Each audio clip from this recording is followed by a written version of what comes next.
Muy bien, muchas gracias, Bea. Nos metemos ahora en otro de los temas de actualidad que tiene que ver con el referéndum previsto para el 27 de marzo, en el que la población debe elegir si deroga o no 135 artículos de la ley de urgente consideración. Para repasar las características de la dinámica de esta instancia, es que recibimos hoy al ministro de la Corte Electoral, a José Garchitorena. Bienvenido, gracias por su tiempo. Gracias a ustedes por la invitación. Bueno, de alguna manera la novedad de la semana pasada de la impresión de 9 millones de papeletas ya puso en carrera, ¿no?, a concretar información. Creo que todavía la gente tiene muchas dudas. Me gustaría comenzar con algo medio general de repasar qué es obligatoria, quiénes están habilitados a votar.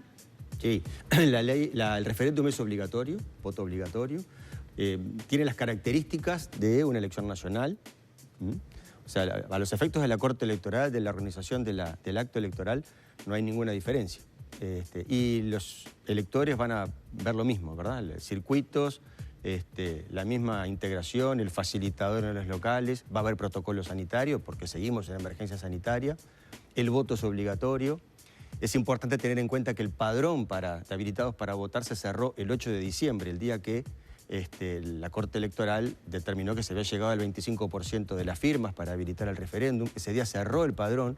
Por consiguiente, todas las personas que se hayan inscrito a partir del día 9 de diciembre o que hayan hecho traslados de su credencial cívica a partir de esa fecha no van a estar incorporados al padrón. O sea, no podrán votar o deberán hacerlo en la credencial que tenían. Quienes realizaron el trámite antes, bueno, deberán verificar, porque naturalmente una vez que la persona hace el trámite en la oficina inscriptora, en realidad después sigue un trámite interno y quienes están en el padrón son aquellos que el trámite culminó. Así que en estos próximos días va a haber en la página web de la Corte Electoral un buscador de padrón, donde todos podrán verificar con su nombre y credencial cívica si figuran o no en el padrón de habilitados para votar. Esos son datos importantes porque uno capaz que se queda con la idea de la elección anterior, que fue la departamental, si no me equivoco. La última fue la de... Tiene algunas modificaciones ese padrón. Sí, en realidad el padrón de cada elección difiere, ¿verdad? El registro cívico nacional es un registro vivo que permanentemente tiene altas y bajas, ya sea por incorporaciones, ya sea por cancelaciones por fallecimiento, inhabilitaciones por alguna de las causales que establece la ley. Hay modificaciones porque los electores, los ciudadanos, trasladan su credencial cívica de un departamento a otro o dentro del departamento de una serie a otra. O sea, es un registro vivo y por consiguiente para cada elección, para cada electoral, el padrón difiere. ¿Cuántos habilitados para votar hay? Hay 2.684.131. Muy bien. Exacto. Memoricé la cifra. ¿Documento para votar se puede solo exclusivamente la credencial cívica. Bien. Exclusivamente la credencial cívica y no es necesario exhibirla, ¿verdad? Basta con que el elector comparezca a la mesa que le corresponde de acuerdo a su credencial cívica y manifieste su nombre y credencial cívica para poder votar, siempre y cuando figure en el legajo o en el padrón que tiene el circuito. Garchitorena, recién Lore mencionaba la cantidad de papeletas que ya se imprimieron. ¿Cuándo se podrían empezar a tener por parte de los ciudadanos, ¿no?, acceder a ese tipo de papeletas? Depende de cada una de las campañas. Y por otro lado, ya empezar a hablar un poco de lo que es el voto anulado y el voto en blanco, que ha sido otro de los temas en discusión por estos días. Sí, las papeletas que mandó imprimir la Corte Electoral son exclusivamente para enviar a los circuitos.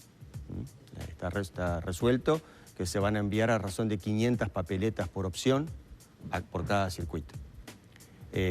No es que se las puede acceder... La Corte Electoral no distribuye previamente papeletas o hojas de votación. ¿Las pone disponibles en...? Las mandó imprimir para enviar a los circuitos y para tener respaldo para reponer en caso de faltante en algún circuito. Claro, eso es bueno porque capaz que alguien nos brinda una en la calle y saber que no... Sí, no, porque ¿Sí? Tanto los promotores del recurso como los partidos políticos pueden, y de hecho me consta porque así lo han manifestado la Corte Electoral, que van a imprimir papeletas para distribuir previamente al referéndum. En la reglamentación del referéndum establecen las características de las papeletas, diseño, el texto, el color, las dimensiones de la hoja. Y bueno, ateniéndose a eso, tanto los promotores del recurso de referéndum como los partidos políticos pueden, y de hecho lo van a hacer, imprimir papeletas a su costo y distribuirlas previamente. Así que seguramente en los próximos días va a haber reparto de papeletas y van a ser válidas para sufragar. Hay que tener cierto cuidado el ciudadano de no acceder a una papeleta apócrifa, por ejemplo, ¿no? Porque es un cuidado que hay que tener. Eso es importante. Un formato específico. Exactamente, sí es importante verificar que el texto se corresponda, ¿verdad?, a lo que establece la reglamentación, que el color corresponda, que las dimensiones correspondan. O sea, todo esto va a estar seguramente en estos días, también vamos a publicar en la página web de la Corte, por más que ya están circulando imágenes y demás de las papeletas, a los efectos de que los electores puedan verificar que, bueno, que aquella que se les entregan es una papeleta válida para votar. Y capaz que ahí podemos sí, ya meternos en lo que tiene que ver con los votos anulados y los votos en blanco, cuándo es anulado, cuándo es en blanco, y también se ha hablado mucho que por ley el voto en blanco va directamente, contabiliza para el no en este caso. Sí, empezando por el final, sí es así. La ley que reglamenta el recurso de referéndum, ustedes saben que el recurso de referéndum está previsto en la Constitución y establece que por mayoría absoluta de votos la ley lo reglamentará. Esa ley, que tiene más de 20 años, establece expresamente que el voto en blanco es un voto por no. O sea que la opción por sí, para triunfar, tiene que tener que haber más votos por el sí que votos por no y por blanco sumados. Y en cuanto al voto anulado o el voto en blanco, bueno, son opciones que tiene el elector.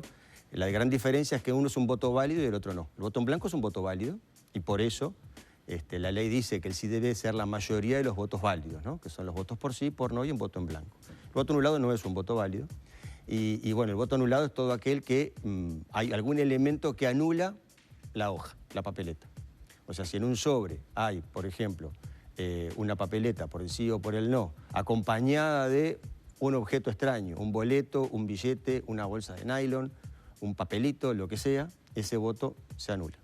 Esa papeleta se anula. Si también está previsto que si hay más de 2 papeletas de la misma opción, también se anula. O sea, de 3 a más papeletas que aparezcan en un sobre de la misma opción, también se anula el voto. Lo mismo, por supuesto, si en un sobre aparecen una papeleta por el sí y otra por el no conjuntamente. Todas son opciones,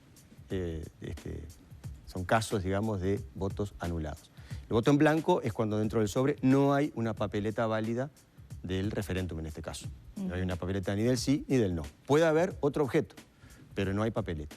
En el caso que esté arrugado, siempre está el comentario de las personas mayores que a veces tienen dificultades, se les puede arrugar la papeleta. ¿Esos votos qué pasa? La ley prevé que el voto se valida siempre y cuando, a ver, esto queda a criterio de los integrantes de la mesa, ¿verdad?, de cada circuito. Si se entiende que el doblez que tiene la hoja lo que procura es identificar el voto, eso sí lleva a la anulación. Si es un doblez circunstancial, lo puso en un bolsillo y bueno, se arrugó, y para eso naturalmente no. Claro, y entonces yo agarro un papel y lo... Sí, o si le hacemos un barquito, o si le hacemos, no sé, alguna forma que permite identificar ese voto. Perchitorena, yendo directamente ese día de elección y que seguramente más sobre el 27 de marzo estaremos repasando, el horario, las características que va a tener, la veda, por ejemplo. Bueno, el horario, como dije, tiene todas las características de una elección nacional. Se vota de 8 a 19:30, puede haber una prórroga de hasta 1 hora. Si llegada a las 19:30 hay votantes en el local de votación, entonces la mesa puede disponer, prorrogar el horario hasta 1 hora más para que esos electores sufraguen. En cuanto a la veda, no existe en esta instancia de referéndum la veda previa, digamos, de publicidad. De hecho, hoy estamos viendo en la radio y demás publicidad por una u otra opción, porque no hay ningún tipo de limitación en ese sentido. Sí rigen las garantías electorales el día de la elección y previo a la elección. 48 horas antes debe cesar toda propaganda electoral. Durante la jornada electoral no se puede hacer propaganda, por supuesto, tampoco. No puede haber espectáculos públicos. No se pueden repartir papeletas antes de 100 metros de los locales de votación, ¿no?, dentro de los 100 metros locales de votación. Rige la veda alcohólica, o sea, todas las garantías que conocemos de las elecciones, exactamente. Llegan preguntas de la audiencia sobre la accesibilidad de los locales de votación. ¿Se va a respetar la norma que está previsto? Sí, igual que se hizo ya en el año 19 en el balotaje, en la primera vuelta y en el balotaje, en las departamentales. Está previsto que el primer circuito de cada serie sea accesible, se garantiza eso. Puede haber otros locales accesibles, naturalmente, y todas aquellas personas en situación de discapacidad motriz pueden entonces votar en ese primer circuito de su serie si el local donde les corresponde votar de acuerdo a su credencial cívica no es accesible. O sea que eso se mantiene. ¿Qué pasa con la edad límite en la obligatoriedad para votar o cuándo se puede justificar por un tema de edad? Y ahí ya después nos metemos con el otro tema que es, ¿puedo votar o no? ¿Cómo lo justifico el voto? ¿Cuándo? ¿Dónde? Pero empecemos por la edad. Sí, no. La confusión se genera por las elecciones del BPS, donde hay un límite de edad, donde deja de sancionarse la no emisión del voto. El voto siempre es obligatorio. Lo que sucede es que a veces hay sanciones y a veces no. En las elecciones nacionales, o en el caso del referéndum, no hay límite de edad para la obligatoriedad de votar con sanción. O sea, todos estamos obligados a votar y todos vamos a ser sancionados si no lo hacemos, salvo que podamos justificar la no emisión del voto. En ese sentido, hay 30 días para hacerlo, posteriores al referéndum. Se va a poder hacer a través de la página web de la Corte Electoral, una plataforma que ya se ha utilizado en instancias anteriores. Y las causales de justificación del no voto son, bueno, razones médicas, por supuesto, razones de fuerza mayor, que se evaluará, esgrimirá el votante y se evaluará cada junta electoral, y no encontrarse en el país el día de la elección. Quienes estén en el extranjero, naturalmente, pueden justificar por esa causal la no emisión del voto, teniendo 30 días a partir de su regreso al país. Bien. ¿Se va a poder hacer vía, como en la elección del BPS, o el trámite digital? Todo a través de la página web de la Corte, en la presencial plataforma. También. En principio está previsto que se haga solamente de manera, como ha sido hasta ahora en emergencia sanitaria, solo a través de la página web. Pienso en las personas mayores que a veces no acceden o tal vez no tengan quienes los ayuden.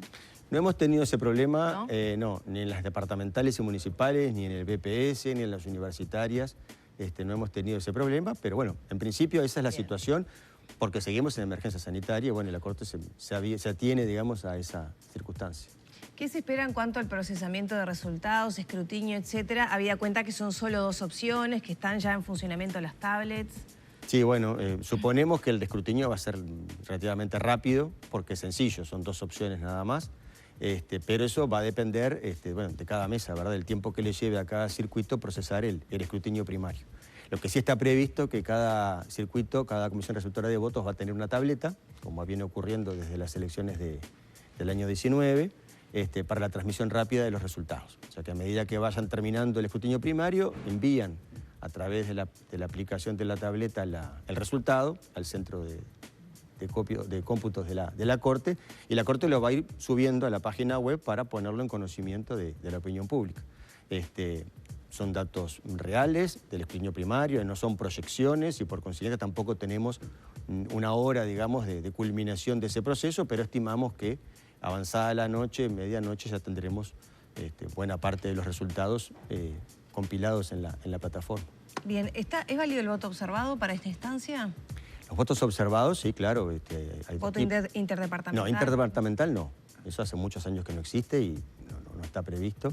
El voto observado, bueno, hay varias causales. El voto observado simple o por identidad, dependiendo de la circunstancia. Pero, por ejemplo, como decía hoy, ¿no? Si una persona comparece a votar y no figura en el padrón o en el legajo, o si un miembro de mesa o un delegado apoyado por un miembro de mesa tiene dudas sobre la identidad del votante, es importante tener en cuenta que es obligatorio ir a votar con tapabocas. Es obligatorio, así está previsto en el protocolo, pero también existe la obligación de retirarse momentáneamente del tapabocas para que los miembros de mesa puedan verificar la identidad del votante. Pero si existen dudas sobre su identidad, también es voto observado. O sea, hay varias causales que están previstas en la ley para el voto observado. Los integrantes de mesa, por ejemplo. Sí, los integrantes de mesa, sí, ellos pueden votar fuera de sus circuitos, son las únicas excepciones. Pero los votantes que no tienen otra obligación ese día que ir a votar, tienen que ir a votar necesariamente a su circuito y bueno, dependiendo del caso, pueden llegar a votar observado. Es un voto que es válido, por supuesto, luego de cumplidos los trámites de verificación de identidad o demás. Ministro, muchas gracias. A la orden. Gracias a ustedes. Cerramos por aquí entonces la entrevista con el ministro de la Corte Electoral, José Garchitorena. Ya son las 9 de la mañana, 20 minutos.